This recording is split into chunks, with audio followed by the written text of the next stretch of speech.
PM ശ്രീയിൽ നിന്ന് പിന്മാറാനുള്ള പിണറായി സർക്കാർ തീരുമാനം ആത്മഹത്യാപരമാണ്.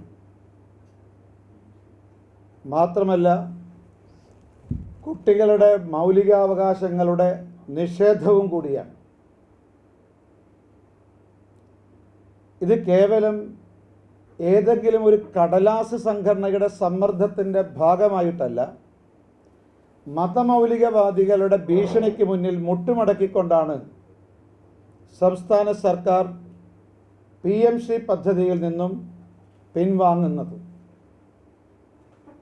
ഇതിനെതിരായിട്ട് അതിശക്തമായ സമരത്തിന് ഭാരതീയ ജനതാ പാർട്ടി നേതൃത്വം നൽകും.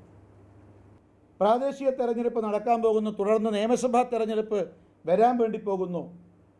ഈ തെരഞ്ഞെടുപ്പിൽ വോട്ട് ബാങ്ക് മുന്നിൽ കണ്ടുകൊണ്ട് തീവ്രവാദ സംഘടനകളുടെ മുന്നിൽ മുട്ടുമടക്കിക്കൊണ്ടാണ് പിണറായി സർക്കാർ ഈ ആത്മഹത്യാപരമായിട്ടുള്ള, കുട്ടികളെ സംബന്ധിച്ച് കൊടും പാതകമായിട്ടുള്ള ഈ തീരുമാനം കൈക്കൊണ്ടിട്ടുള്ളത്. കഴിഞ്ഞ 3 ദിവസമായിട്ട് PM ശ്രീ പദ്ധതിയിൽ യാതൊരു അപാകതയുമില്ല, ഭയപ്പെടാനില്ല എന്ന് വിദ്യാഭ്യാസ മന്ത്രി പറഞ്ഞിരിക്കുന്നു.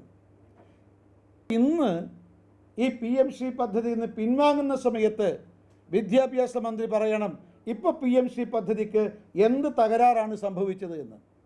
ഭാരതീയ ജനതാ പാർട്ടിക്ക് അനുകൂലമായ രാഷ്ട്രീയ സാഹചര്യമാണ് ഉരുത്തിരിഞ്ഞു വന്നിട്ടുള്ളതെന്ന് മനസ്സിലാക്കിയ മാർക്സിസ്റ്റ് പാർട്ടി നേതൃത്വം BJPയുടെ സംസ്ഥാന അധ്യക്ഷനെതിരായിട്ട് കള്ളപ്രചരണങ്ങളും അടിസ്ഥാനരഹിതമായ ആരോപണങ്ങളും ഉന്നയിക്കുക.